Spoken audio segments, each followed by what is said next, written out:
لوگوں نے کہا یہ تو پریشان خوابوں کی باتیں ہیں اور ہم اس طرح کے خوابوں کا مطلب نہیں سمجھتے، ہمیں نہیں معلوم. لیکن اصل میں تو یہ ایک تدبیر تھی اللہ تعالیٰ کی کہ بادشاہ کو جو مشرک تھا اور عام دنیا دار انسان تھا اس کو ایک سچا خواب دکھا دیا، اور اس کی تعبیر یوسف علیہ السلام کے علاوہ کسی کو معلوم نہیں تھی. اور یوں یوسف علیہ السلام کے جیل سے نکلنے کا ایک بہانہ بن گیا. ان 2 قیدیوں میں سے جو بچ گیا تھا اسے ایک مدت دراز کے بعد بات یاد آئی. اس نے کہا میں آپ حضرات کو اس کی تعویل بتاتا ہوں، ذرا مجھے قید خانے میں یوسف کے پاس بھیج دو. یعنی اتنے سالوں کے بعد بھولی ہوئی بات یاد آ گئی. اوہ میں نے تو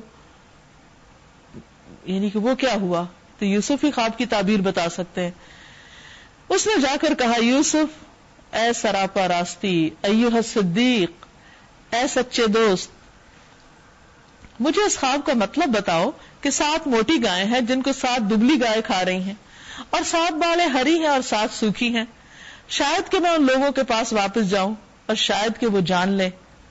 یوسف علیہ السلام نے کہا 7 برس تک لگاتار تم لوگ کھیتی باڑی کرو گے. اس دوران میں جو فصلیں تم کاٹو گے ان میں سے بس تھوڑا سا حصہ جو تمہاری خوراک کے کام آئے نکالو اور باقی اس کو بالیوں میں ہی رہنے دو. پھر 7 برس بہت سخت آئیں گے، اس زمانے میں وہ سب غلہ کھا لیا جائے گا جو تم اس وقت کے لیے جمع کرو گے. اگر کچھ بچے گا تو بس وہی جو تم نے محفوظ کر رکھا ہوگا. ثم يأتي من بعد ذلك عام فيه يغاث الناس وفيه يعصرون. پھر اس کے بعد 1 سال ایسا آئے گا جس میں باران رحمت سے لوگوں کی فریاد رسی کی جائے گی، نہیں خوب بارشیں برسیں گی اور اس میں وہ رس نہ چھوڑیں گے. بادشاہ کو تعبیر بتا دی گئی جا کر. جب بادشاہ نے تعبیر سنی تو انہیں یوں لگا کہ اٹ میک سینس. کہا جاؤ اس کو بلا کے لاؤ. وقال الملک ائتونی بہ، بادشاہ بولا اس کو میرے پاس لے آؤ. اب پیغام در ایلچی قاصد یوسف علیہ السلام کے پاس آیا. فلما جاءہ الرسول، جب پیغام لانے والا شاہی فرستادہ یوسف علیہ السلام کے پاس پہنچا، قال ارجع الی ربک، تو یوسف علیہ السلام نے کہا اپنے آقا کے پاس واپس جاؤ. فاسألہ ما بال النسوۃ اللاتی قطعن ایدیہن، دیکھو ان عورتوں کا کیا حال ہے جنہوں نے اپنے ہاتھ کاٹ لیے تھے، اب ان کا کیا معاملہ ہے، کیا ابھی تک اپنے اسی موقف پہ ہیں یا کچھ اور بات ہے. میرا رب تو ان کی مکاری سے خوب واقف ہے. اس پر بادشاہ نے ان عورتوں سے دریافت کیا تمہارا کیا تجربہ ہے اس وقت کا جب تم نے یوسف کو رجھانے کی کوشش کی تھی. قلنا حاشا للہ، سب نے یک زبان ہو کر کہا حاشا للہ، اللہ کی قسم ہم نے تو اس میں بدی کا شائبہ تک نہیں پایا. عزیز کی بیوی بول اٹھی اب حق کھل چکا ہے، وہ میں ہی تھی جس نے اسے پھسلانے کی کوشش کی تھی، بے شک وہ بالکل سچا ہے. تو اس سے اندازہ لگائیے کہ کس طرح یوسف علیہ السلام اتنا عرصہ جیل میں گزارنے کے باوجود صبر سے اپنے معاملے کو درست کرتے، جلدی نہیں کرتے.